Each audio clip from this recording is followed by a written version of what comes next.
السلام عليكم ورحمة الله وبركاته.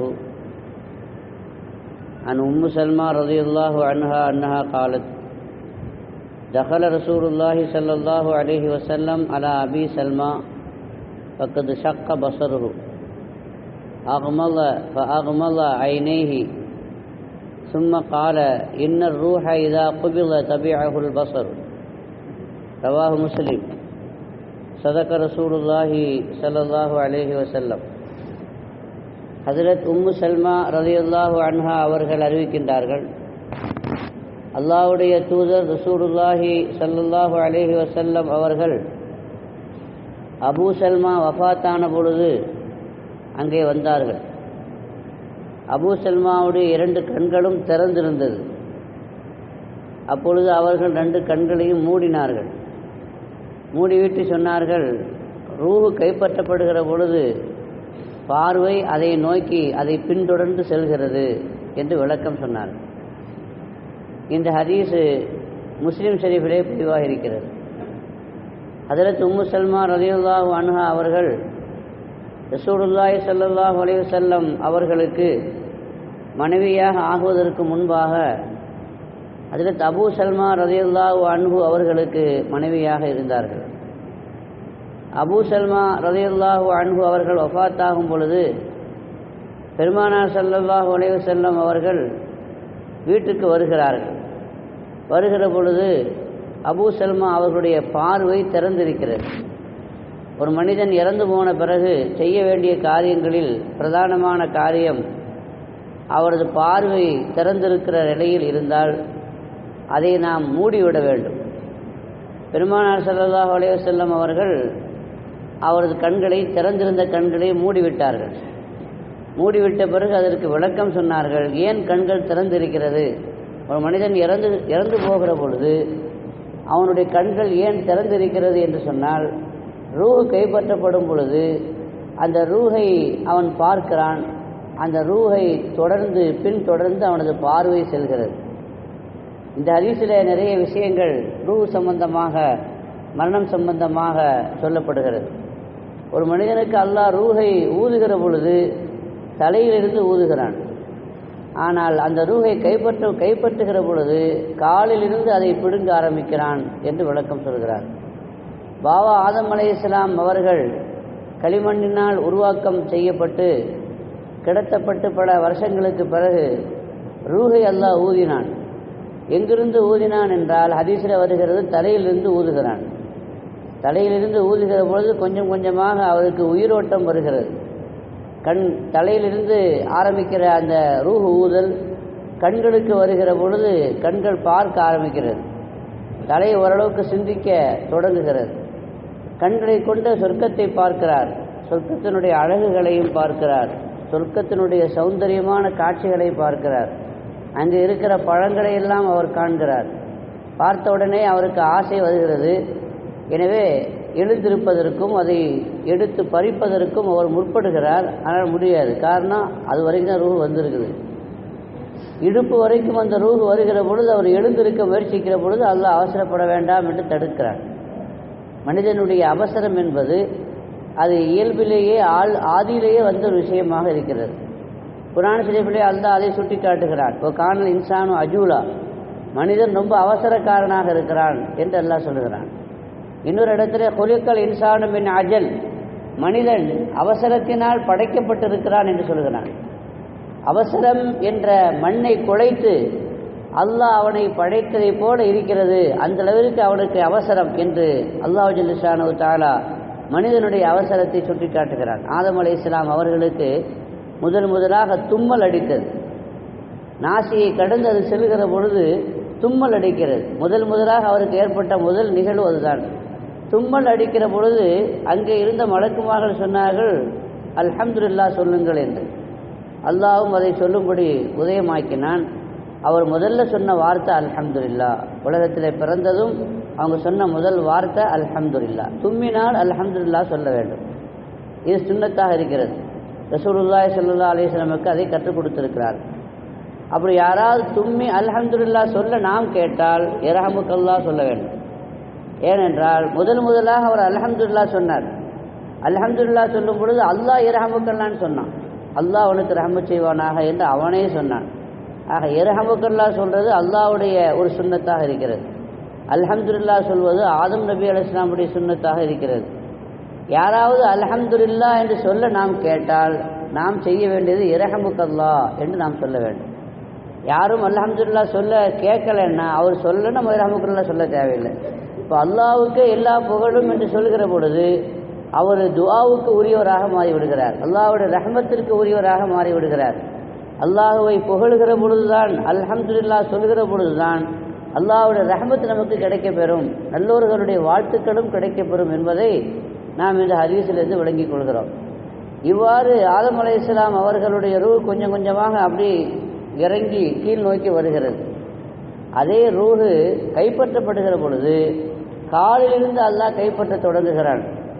ஏன் காலிலிருந்து அல்லாஹ் கைப்பற்ற தொடங்குகிறான் என்றால், அல்லாஹ் பாதுகாக்க வேண்டும். சக்கராத்தினுடைய வேதனை என்பது, மரண அவஸ்தை என்பது சாதாரணமானது அல்ல, தாங்கிக் கொள்ள முடியாத ஒரு வேதனை.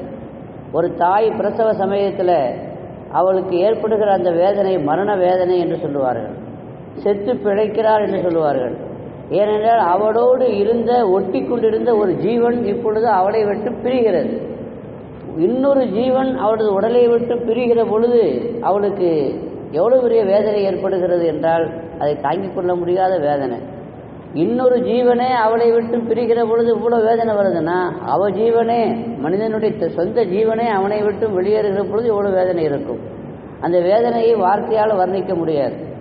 அல்லாஹ் ஜல்ல ஷானு தஆலா குர்ஆனிலே அந்த காட்சியை சித்தரிக்கிறான். கல்லா இதா பரகத்தித் தராகிய வகீல மன் ராக் வலன்ன அன்னஹுல் ஃபிராக் வல்தஃபத்திஸ் ஸாக்கு பிஸ்ஸாக். மரணத்தினுடைய அந்த நேரத்தை அல்லாஹ் வர்ணிக்கிறான்.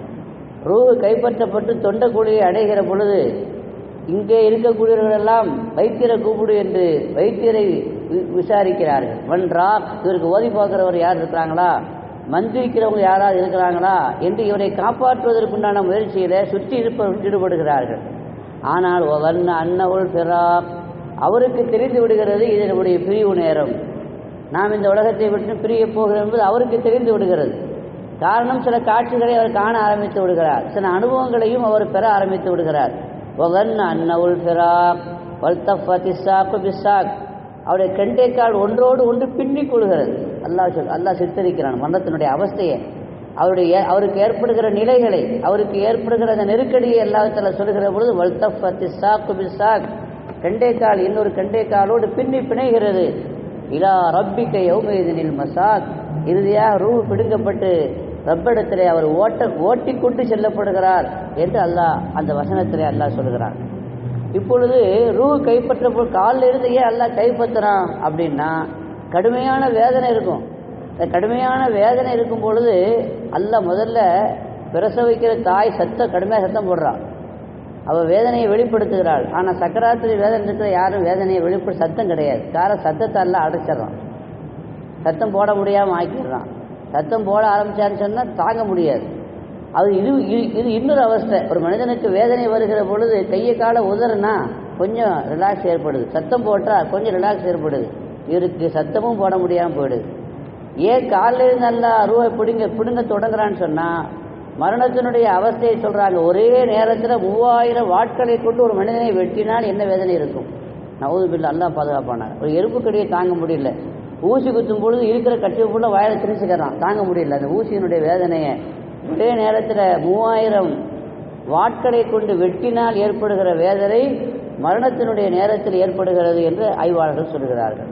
அவ்வளோ வேதனை வருகிறவள் மனிதன் எழுந்து ஓட ஆரம்பித்து விடுவான், தப்பிப்பதற்காக வேண்டி. ஓட விடாமல் அல்லாஹ் அவனை கிடத்துவதற்காக வேண்டி முதல்ல காலில் உள்ள ரூஹை பிடுங்கி விடுகிறான். அவனால் எங்கேயும் எழுந்து போகவும் முடியாது. இப்படி அல்லாஹ் ஜல்ல ஷானஹு தஆலா அவனது ரூஹை கொஞ்சம் கொஞ்சமாக பிடுங்கி கொண்டு வருகிற பொழுது அது அப்படியே மேல் நோக்கி கண் வழியாக வெளியே செல்கிறது. அப்பொழுது அவன் அந்த ரூஹை, இதுவரைக்கும் நம்மோடு இருந்தவன் இவன் தானா, நம்மோடு இருந்த ரூஹ் இதுதானா என்று ஆச்சரியத்தோடு பார்க்கிறான். அந்த பார்க்கிற பொழுது ரூஹ் கைப்பற்றப்பட்டு அவன் அந்த பார்வை அவனது அந்த கைப்பற்றப்பட்ட அந்த ரூஹை நோக்கி பின்தொடர்ந்து செல்வதால் கண்கள் திறந்திருக்கிறது. எனவே தான் ரசூலுல்லாஹி ஸல்லல்லாஹு அலைஹி வஸல்லம் சொன்னாங்க, ஒரு மனிதன் இறந்து விட்டால், அவனது ரூஹ் கைப்பற்றப்பட்டு விட்டால் பார்வை அதை நோக்கி பின்தொடர்ந்து செல்கிறது. எனவே நீங்கள் என்ன செய்யுங்க, அந்த கண்களை மூடி விடுங்க. ஆனால் அதுக்கு முன்னாடி வரைக்கும் ரூஹ மனிதனால் பார்க்க முடியல. அதுக்கு முன்னாடி வரைக்கும் மனிதனால் ஜின்களையும் பார்க்க முடியலை, மலக்கையும் பார்க்க முடியலை.